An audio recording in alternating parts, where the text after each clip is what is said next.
Greetings. Hello everyone, it's Goose.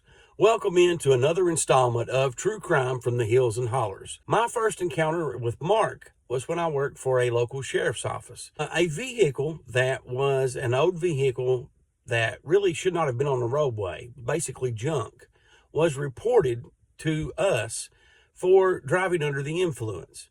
This truck also contained a bunch of garbage and scrap metal, and this was falling all over the roadway. Well, I was in the area, I saw the vehicle, I stopped it, and I arrested Mr. Pledger for driving under the influence. He also had 2 pew-pews on him. Our office was notified the next day that Mr. Pledger was in fact a wanted felon from the state of North Carolina. When he served out on our charges, deputies from the county he was wanted in North Carolina came and picked him up. After Mark was released from North Carolina, he came back. This time, I had a few run-ins with him over traffic issues and so forth. And he also had incidents in other counties as well. About a year later, my partner and I were patrolling an area, and we had a complaint on, again, Mark Pledger, who was driving under the influence, this time in a Peterbilt semi-truck. We did get Mark to stop, and he was high on cocaine and alcohol. I told people during this, anyone that would listen, my supervisors, the prosecutors, that Mark was on a different level this time.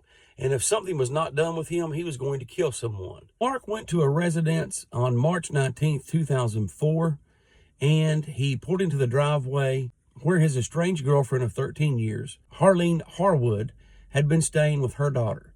This was the residence of Raymond Hall. Now, Mark didn't simply knock on the door, he opened fire. And when Mr. Hall came out, he unalived him. He also shot Harleen, her daughter, who survived, and he injured one other person. Now, there was children in this house, ages 3 to 10 years old, who had to hide under the bed in order to stay safe. Harleen's body was found in his truck about half a mile away a short time later.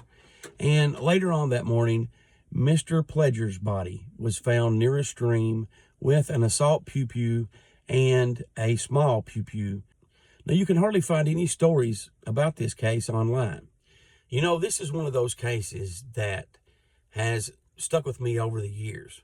If I had tried harder, if I had warned more people, if I had went further up the chain of command, would this incident occurred? Would these people still be alive today?